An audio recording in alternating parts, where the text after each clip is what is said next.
Hello students, मैं explain कर रही हूँ chapter number 2, cell the building block of life from new NCERT syllabus 2026 for class 9 science. And इस video में मैं एक्सप्लेन करने वाली हूँ what is osmosis, what is diffusion. तो ये जो टॉपिक है ऑस्मोसिस, ये हम पढ़ने वाले हैं एक एक्टिविटी जो कि है एक्टिविटी 2.2 के बेसिस पे। एक्टिविटी 2.2 के बेसिस पे हम पढ़ेंगे ये टॉपिक ऑस्मोसिस। तो एक्टिविटी 2.2 में हमने पोटैटो का एक्सपेरिमेंट देखा है। मैंने वो पूरी एक्टिविटी बहुत डिटेल से डायग्राम के साथ एक्सप्लेन की है विथ नोट्स, और वो वीडियो भी मैंने अपलोड किया है। आप मेरे चैनल को विजिट करो, वो वीडियो देखिए, so you will understand the activity and then come to this video. So यहाँ पे हम स्टडी करने वाले हैं ऑस्मोसिस। तो ये जो एक्टिविटी है उसमें मैंने वर्ड यूज किया है ऑस्मोसिस। तो यहाँ पे मैंने बोला था कि जो पोटैटो पीस हम लेते हैं, दो पोटैटो पीस इक्वल साइज के लेते हैं, लेकिन 1 आवर के बाद में जब हम देखते हैं तो पहला जो पोटैटो पीस है जो ए बीकर में रखा है वो स्वेल होता है और उसका साइज बढ़ जाता है, और दूसरा जो पोटैटो पीस है जो बी बीकर में रखा है वो श्रिंक होता है और उसका साइज कम होता है। तो ये जो प्रोसेस है ये क्यों होता है ऐसे? ये जस्ट बिकॉज ऑफ ऑस्मोसिस हो रहा है। तो व्हाट इज ऑस्मोसिस, ये यहाँ देखेंगे हम। So osmosis is the movement of water through a selectively permeable membrane from a dilute solution to a concentrated solution. तो ऑस्मोसिस जो प्रोसेस है यहाँ पे वाटर मूव होता है from dilute solution to concentration concentrated solution through selectively permeable membrane. तो ये selectively permeable membrane ये नथिंग बट हमारा सेल मेम्ब्रेन है। सेल मेम्ब्रेन और प्लाज्मा मेम्ब्रेन। तो ये सेल मेम्ब्रेन जो है ये सिलेक्टिवली परमिएबल मेम्ब्रेन है, मतलब ये सिलेक्ट करता है सब्सटेंस को और फिर परमीट करता है सेल के अंदर जाने के लिए या फिर सेल के बाहर आने के लिए। तो अगर ये एक सेल है, ये न्यूक्लियस है, तो ये जो है ये सेल मेम्ब्रेन है। तो ये सिलेक्टिवली परमिएबल मेम्ब्रेन है। तो ये मेम्ब्रेन क्या करेगा, अगर बहुत सारे सब्सटेंसेस सेल के बाहर है तो इसमें से चूज करेगा, सिलेक्ट करेगा, जैसे कि फॉर एग्जांपल वाटर। तो ये वाटर को सिलेक्ट करेगा और सिर्फ वाटर को अंदर जाने की परमिशन देगा, या फिर सेल के अंदर अगर बहुत वाटर है तो उस वाटर को सेल के बाहर जाने की परमिशन देता है। सो परमिट करता है, बाकी कोई भी सब्सटेंस सेल के अंदर या बाहर नहीं जा सकते। तो ये ऐसे मेम्ब्रेन को हम बोलते हैं सिलेक्टिवली परमिएबल मेम्ब्रेन। और इसी मेम्ब्रेन के थ्रू जब water higher level to lower level transfer होता है, या फिर dilute solution to concentrated solution की टुवर्ड्स ट्रांसफर होता है, तो हम उसको बोलते हैं ऑस्मोसिस। जैसे कि मैं यहाँ पे एक्सप्लेन करती हूँ, आप देखिए। एक बीकर लीजिए और इस बीकर में हमें पानी लेना है। तो ये वाटर है, मैं यहाँ पे लिखती हूँ प्लेन वाटर, प्लेन वाटर। तो बीकर में मैंने लिया है प्लेन वाटर, और इसमें अगर मैंने एक सेल रख दिया, ये न्यूक्लियस है, ये सभी साइटोप्लाज्म। तो अगर हम अभी कंपेयर करते हैं सेल के अंदर और बाहर पानी कहाँ पे ज्यादा है, तो बीकर में पानी बहुत ज्यादा है। So water is more in the beaker compare to the water inside the cell. So cell के अंदर पानी बहुत कम है क्योंकि सेल सैप भी है, अदर सब्सटेंसेस भी है सेल के अंदर। तो सेल सैप मतलब क्या? सेल सैप मतलब उसमें पानी भी रहता है और पानी के साथ और थोड़े अदर सब्सटेंसेस भी रहते हैं। और बाहर जो है हमने प्लेन वाटर लिया है जिसमें कुछ भी नहीं है। तो अगर सेल के अंदर और सेल के बाहर पानी कंपेयर करोगे तो बाहर तो पानी बहुत ज्यादा है और सेल के अंदर पानी कम है और बाकी सभी सब्सटेंसेस भी है। तो बाहर का सॉल्यूशन जो है इसको हम बोलते हैं डाइल्यूट, क्योंकि पानी बहुत है। जहां पे पानी ज्यादा है, याद रखो, जहां पे पानी ज्यादा है वो कभी भी डाइल्यूट होता है, और जहां पे पानी कम होता है उसको हम बोलते हैं कॉन्सेंट्रेटेड। पानी कम है मतलब क्या है? बाकी के सब्सटेंसेस ज्यादा है, बाकी के सब्सटेंसेस ज्यादा है इसीलिए हम उसको बोलते हैं कॉन्सेंट्रेटेड। और जहां पे पानी ज्यादा है और बाकी के सब्सटेंसेस कम है उसको हम बोलते हैं डाइल्यूट। तो यहाँ पे क्या होता है, अगर ये वाली कंडीशन है, पानी बाहर ज्यादा है और सेल के अंदर पानी कम है, तो पानी जहां पे ज्यादा है, मतलब डाइल्यूट कंडीशन, वहां से पानी कम की तरफ जाएगा, मतलब कंसंट्रेटेड। सो वाटर बीकर में से सेल के अंदर जाएगा। Water will move from higher level to lower level और dilute solution to concentrated solution through semi permeable membrane, क्योंकि बीच में ये मेम्ब्रेन आएगी, उसी को हम बोलते हैं ऑस्मोसिस। आगे देखेंगे, in plain water water enters the potato cell causing them to swell. तो जब हमने पोटैटो पीस को प्लेन वाटर में रखा था, जो कि आप इसको ही इमेजिन कर सकते हो, तो यहाँ पे प्लेन वाटर तो बाहर था, पोटैटो के सेल के अंदर पानी कम था, इसीलिए पानी बाहर से अंदर गया और पोटैटो क्या हो गया, स्वेल हो गया। लेकिन जो दूसरा बीकर था उसमें क्या हुआ, इन सॉल्ट और sugar solution water leaves the potato cell causing them to shrink. तो जब हमने पोटैटो पीस को शुगर और सॉल्ट में रख दिया, जैसे कि यहाँ पे मैं और एक डायग्राम ड्रॉ करती हूँ, ये है हमारा पोटैटो का सेल और यह है बीकर। तो यहाँ पे बीकर में बाहर शुगर सोल्यूशन है, तो अभी मैं लिखती हूँ यहाँ पे शुगर सोल्यूशन।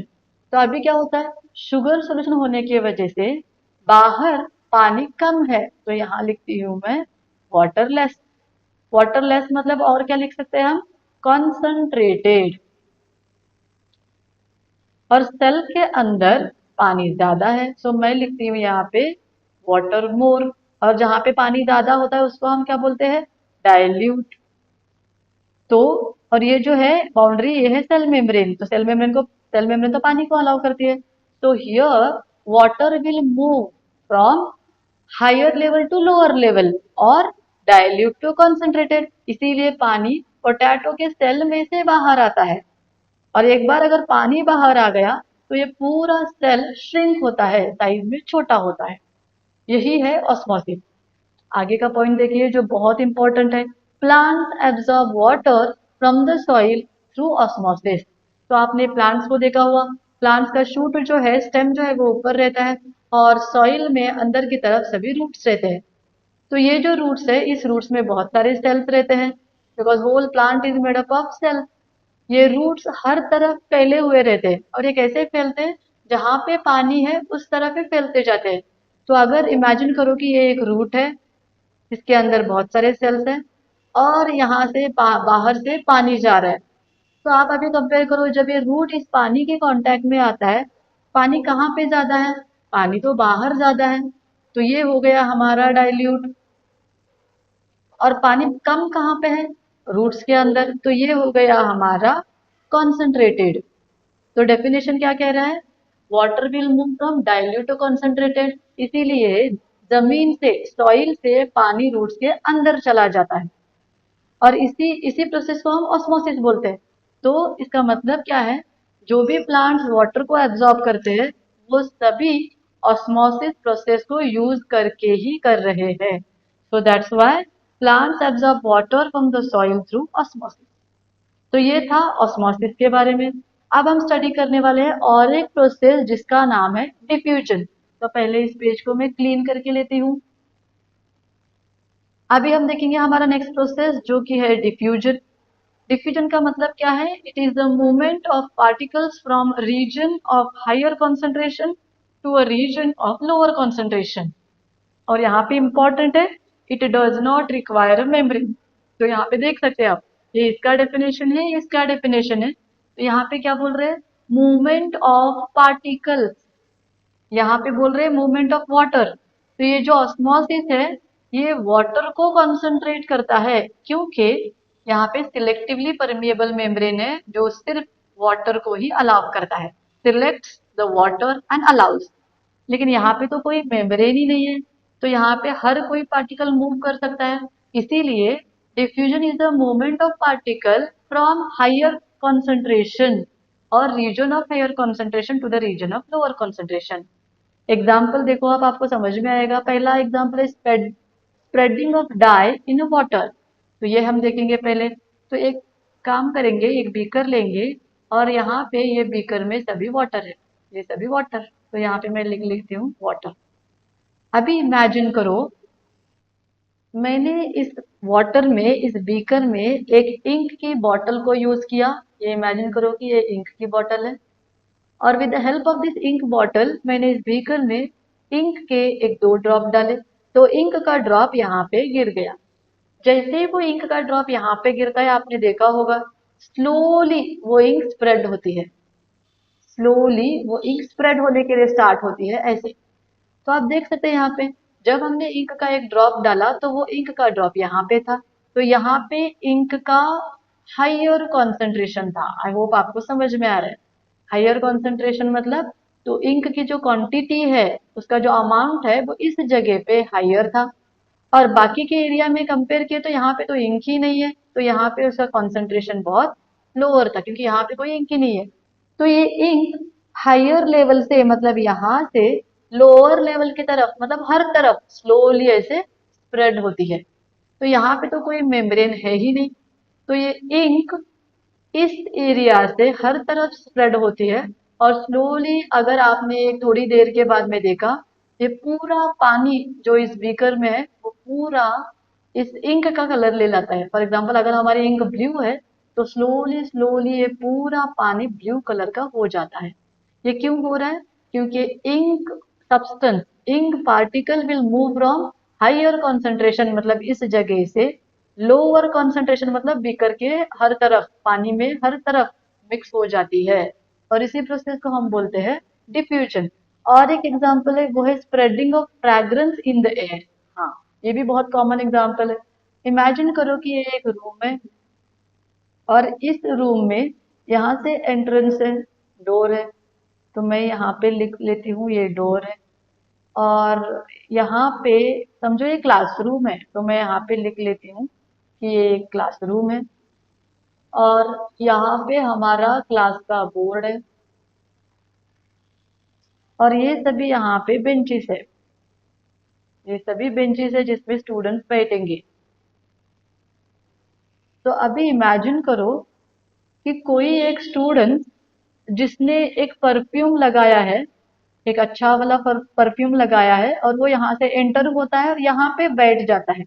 तो ये जो स्टूडेंट है यहाँ पे बैठा है, इसने एक अच्छा वाला परफ्यूम लगाया है, उसका फ्रेग्रेंस बहुत अच्छा है। तो जैसे वो यहाँ पे आके बैठता है, इस जगह पे वो परफ्यूम के जो पार्टिकल है वो बहुत ज्यादा रहेंगे, लेकिन रूम के हर कॉर्नर पे, इस कॉर्नर पे, इस कॉर्नर पे, यहाँ पे वो परफ्यूम का जो पार्टिकल्स है वो बहुत लेस है, मतलब लोअर कॉन्सेंट्रेशन ऑफ परफ्यूम।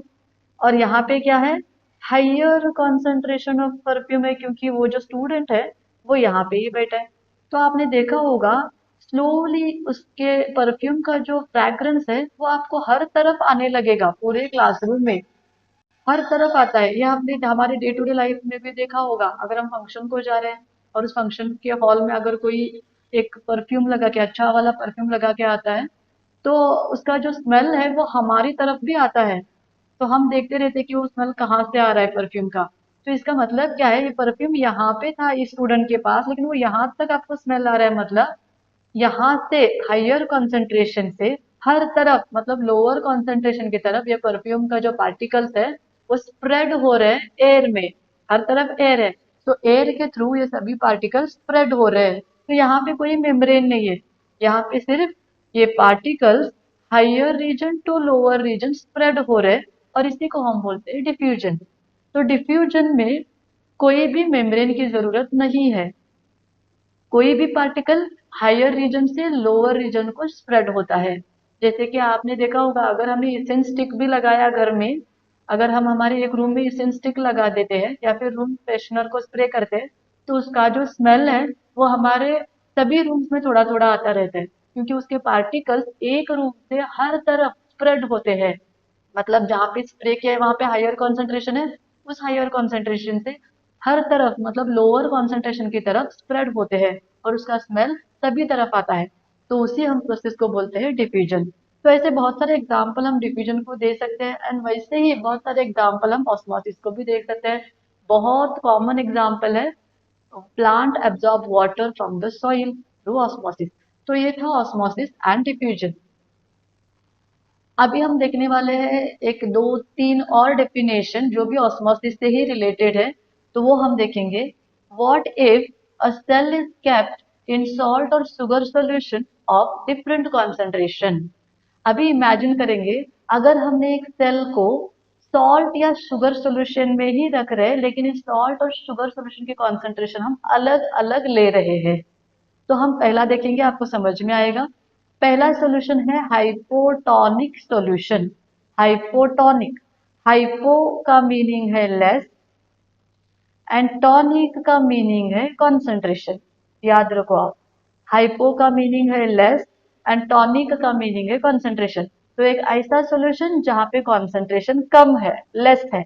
अभी देखेंगे a solution with less solute, देखो आप लेस कॉन्सेंट्रेशन बोल रहे हैं ना, so less solute and more water than the cell. तो हम क्या कर रहे हैं, हम एक सॉल्यूशन ले रहे हैं। तो इमेजिन ये एक पेट्री डिश है और इसमें हमने एक सॉल्यूशन लिया है जिसका कॉन्सेंट्रेशन कम है, मतलब जिसमें सॉल्यूट कम है और वाटर ज्यादा है। मैं वही यहाँ पे लिखती हूँ, लेस सॉल्यूट मोर वाटर। तो इसी को हम क्या बोलते हैं, लेस कॉन्सेंट्रेशन। ये भी मैं यहाँ पे लिख देती हूँ, लेस कॉन्सेंट्रेशन। एंड इसी सॉल्यूशन को और एक वर्ड क्या है, hypotonic. Less means hypo, tonic means concentration. तो अगर ऐसे एक सॉल्यूशन में अगर हमने एक सेल को रख दिया, आप यहाँ पे देख सकते हो, मैंने पोटैटो के सेल को ही रख दिया, इमेजिन करो। तो क्या हो जाएगा, बाहर पानी ज्यादा है, मोर वाटर, और सेल के अंदर पानी बहुत कम है। तो अभी क्या होता है, water will move from higher level to lower. तो सेल के अंदर लेस वाटर है, तो क्या हो जाएगा, पानी सभी बाहर से अंदर मूव होता है। The water will enter inside from outside. और पानी अगर अंदर जा रहा है तो इस सेल क्या होता है, स्लोली स्वेल होता है। तो आप देखो यहाँ पे, water moves into the cell by osmosis. The cell swell and gain weight. तो स्वेल होता है और वेट को गेन करता है, मतलब उसका वजन बढ़ जाता है। एग्जाम्पल है potato piece kept in a plain water. और इसको हम और एक भी एग्जाम्पल दे सकते हैं, जैसे कि ड्राई रेजिन। अगर हमने ड्राई रेजिन को जो कि ऐसे ड्राई रहता है, बहुत श्रिंक रहता है, उसको अगर हमने पानी में रख दिया तो ये ड्राई है, मतलब अंदर पानी बहुत कम है। और जब पानी में रखते हैं तो बाहर पानी बहुत ज्यादा रहता है, तो यहाँ पे मोर वाटर। तो अब क्या होता है, पानी बाहर से अंदर जाता है। अगर आप रेजिन को देखोगे, पानी अंदर जाने की वजह से स्वेल होता है। अगर आपने जो स्वीट डिश है जैसे कि खीर वगैरह इमेजिन किया, तो खीर में हम ड्राई रेजिन डाल देते हैं। खीर में पानी ज्यादा रहता है और जैसे ही हम ड्राई रेजिन में डालते हैं और बॉईल करते हैं, तो खीर में से पानी ये ड्राई रेजिन एब्जॉर्ब करता है और ये ड्राई रेजिन सॉफ्ट होते हैं और स्वेल होते हैं। आपने ये देखा होगा डे टू डे लाइफ में, हम बहुत बार खीर वगैरह बनाते हैं, तो ये बहुत कॉमन प्रोसेस है। दूसरा है वो है हाइपरटोनिक सॉल्यूशन। तो मैं और एक बार बोलती हूँ, यहाँ पे हाइपर का मीनिंग है मोर एंड टॉनिक का मीनिंग है कॉन्सेंट्रेशन। तो एक ऐसा सॉल्यूशन जिसका कॉन्सेंट्रेशन ज्यादा है उसको हाइपरटोनिक बोलते हैं। तो यहाँ पे फिर से हम वही ले सकते हैं एग्जांपल, ये हमारा पेट्री डिश और इसमें हमें लिया है वो हाइपरटोनिक सॉल्यूशन। तो यहाँ पे क्या है देखो, solution with more solute less water. तो यहाँ लिखती हूँ मोर सॉल्यूट और क्या है, लेस वाटर। मोर सॉल्यूट लेस वाटर मतलब हाइपरटोनिक, जिसका मतलब है मोर कॉन्सेंट्रेशन, हायर कॉन्सेंट्रेशन। इसमें अगर हमने सेल को रख दिया, तो यहाँ पे मैं क्या करती हूँ, ये मैंने पोटैटो के सेल पीस को रख दिया और सेल को रख दिया। तो जैसे आप देख सकते हैं, बाहर पानी बहुत कम है कंपेयर टू सेल। सेल के अंदर पानी ज्यादा है, बाहर कम है। तो अभी क्या हो जाएगा, पोटैटो में से पानी बाहर आ जाएगा। पोटैटो में से पानी बाहर आ जाएगा, और पानी जब बाहर आता है तो इसका साइज छोटा होता है, मतलब ये श्रिंक होता है। और श्रिंक होने की वजह से इसका वजन भी कम हो जाता है। तो आप देख सकते हैं यहाँ पे, water moves out of the cell by osmosis, cell shrinks and loses weight. तो यहाँ पे हम ऐसे ले सकते हैं, जैसे कि फॉर एग्जाम्पल, अगर एक पेट्री डिश है और यहाँ पे हमने रॉ ग्रेप रख दिया। ये हमारा ग्रेप है, ये हमारा ग्रेप है, ये ड्राई नहीं है अभी, ये फ्रेश ग्रेप है। यहाँ पे लिख लेती हूँ, ये फ्रेश ग्रेप है जिसके अंदर बहुत सारा पानी है। और इसको, फ्रेश ग्रेप को अगर हमने सनलाइट में रख दिया, इस पूरे पेट्री डिश को अगर हमने सनलाइट पे रख दिया तो बाहर तो पानी कुछ भी नहीं है, पेट्री डिश में आप देख सकते हो पानी बहुत कम है, लेकिन अंदर तो पानी ज्यादा है। तो बाहर से सब पानी अंदर बाहर सॉरी अंदर से सब पानी बाहर आ जाता है। तो यहाँ देख सकते हैं water moves out of the cell, so water is coming out. और पानी अगर बाहर आता है तो पूरा ये जो ग्रेप है, फ्रेश ग्रेप है, वो ड्राई होता है। ये पूरा ड्राई होता है और ऐसे श्रिंक होता है। और श्रिंक होने की वजह से उसका वेट भी बहुत कम होता है, मतलब वेट उसका लूज होता है। इसी प्रोसेस से एक्चुअली ग्रेप से रेजिन बनाते हैं। और यहाँ पे और एक एग्जांपल है, potato piece kept in 20% salt और शुगर सॉल्यूशन। ये भी आप एग्जांपल इसको दे सकते हैं। ये एग्जांपल ग्रेप्स का मैंने दिया क्योंकि ये बहुत कॉमन है, हम सबको पता है, इसीलिए मैंने ये दे दिया। तो ये था सेकेंड हाइपरटोनिक सॉल्यूशन। और एक सॉल्यूशन है जिसका नाम है आइसोटोनिक, वो हमारे नेक्स्ट स्लाइड पे पढ़ेंगे। सो तीसरा है आइसोटोनिक सॉल्यूशन। तो यहाँ पे क्या होता है, solution with equal solute concentration. पहले आपको मैं ये बोलती हूँ, इसका आइसो का मीनिंग है इक्वल, एंड टॉनिक का मीनिंग तो आपको समझ में आया होगा, उसका मीनिंग है कॉन्सेंट्रेशन। तो एक ऐसा सॉल्यूशन है जहाँ पे वाटर का और दूसरी चीज क्या है, सॉल्यूट, सॉल्ट हो शुगर हो कुछ भी हो, तो ये दोनों का कॉन्सेंट्रेशन इक्वल रहता है। तो यहाँ पे इसीलिए हमने लिखा है solution with equal solute concentration inside and outside the cell. तो यहाँ पे सॉरी ये ऐसे नहीं है, तो यहाँ पे कॉन्सेंट्रेशन इक्वल है, मतलब जैसे कि यहाँ पे मैं ड्रॉ करती हूँ, ये एक पेट्री डिश है और ये सेल है और ये बाहर का सोल्यूशन है। तो ये जो बाहर है ये आइसोटोनिक है, आइसोटोनिक सॉल्यूशन। इसका मतलब बाहर जितना सॉल्यूट है सेम उतना ही सॉल्यूट सेल के अंदर रहता है। तो inside the cell and outside the cell solute concentration is equal, मतलब पानी का भी कॉन्सेंट्रेशन इक्वल ही रहेगा। तो अंदर भी पानी उतना ही रहेगा और बाहर भी पानी उतना ही रहेगा। तो अभी क्या होता है इसके वजह से, तो यहाँ पे देखो water moves in and out at the same rate. तो इसके वजह से क्या होता है, एक्चुअली वैसे देखे तो यहाँ पे कुछ भी चेंजेस आपको दिखाई नहीं देते, जितना पानी बाहर है उतना वैसे ही रहता है। ये सेल का साइज जो भी है वो वैसा ही रहता है। तो हमें लगता है कि पानी ना अंदर जा रहा है ना बाहर जा रहा है, लेकिन अगर आप उसको देखने के लिए जाओगे तो यहाँ पे पानी बाहर आता है, सेल से पानी बाहर आता है, लेकिन जिस स्पीड से जिस रेट से पानी बाहर आया उसी रेट से पानी अंदर भी जाता है। तो यहाँ देखो water move in and out at the same rate. So the rate at which water comes out of the cell, the water will move in the cell also। और इसके वजह से हमें कुछ चेंज दिखाई नहीं देता, सेल का साइज जितना है उतना ही रहता है, कोई भी चेंजेस दिखाई नहीं देते। तो इसीलिए आगे हमने लिखा है there is no change in cell size और वेट। तो उसका वजन भी चेंज नहीं होता, उसका साइज भी चेंज नहीं होता। तो यहाँ पे एग्जांपल लिया है, cell placed in a solution having same concentration as its cell sap. तो सेल के अंदर जितना भी सेल सैप का कॉन्सेंट्रेशन है वैसे ही हमने बाहर भी रखा है। तो यहाँ पे ना पानी सेल का साइज जो है वो ना कम होता है ना ज्यादा होता है, वो वही रहता है। क्यों? क्योंकि सेल से जिस स्पीड से पानी बाहर आ रहा है उसी स्पीड से पानी सेल के अंदर भी जा रहा है, तो कोई चेंज दिखाई नहीं देता। तो ये था हमारा आइसोटोनिक सॉल्यूशन। तो यहाँ पे ऑस्मोसिस से हेल्प से ही हमने तीन सॉल्यूशन स्टडी किए। एक है हाइपोटोनिक एंड दूसरा है हाइपरटोनिक एंड तीसरा है आइसोटोनिक। तो ये तीनों सॉल्यूशन हमने स्टडी किए, बहुत इंपॉर्टेंट है इसके definitions. Try to understand the explanation of this all the solutions, क्योंकि इसी के ऊपर इसी के बेसिस के ऊपर बहुत बार केस स्टडी भी पूछी जा सकती है। The main thing important is to understand the concept behind this all the topics. एक बार अगर ये टॉपिक आपको समझ में आते हैं तो आप कोई भी केस स्टडी दे दो, आप उसको क्लियरली अंडरस्टैंड करोगे। रीड करना है, अंडरस्टैंड करना है और फिर उसका आपको आंसर लिखना है। तो ये था टॉपिक ऑस्मोसिस एंड डिफ्यूजन। तो आई होप ये टॉपिक आपको हेल्प करेगा प्रिपरेशन करने के लिए।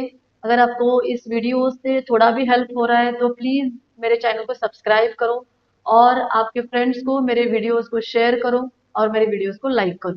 Thank you so much.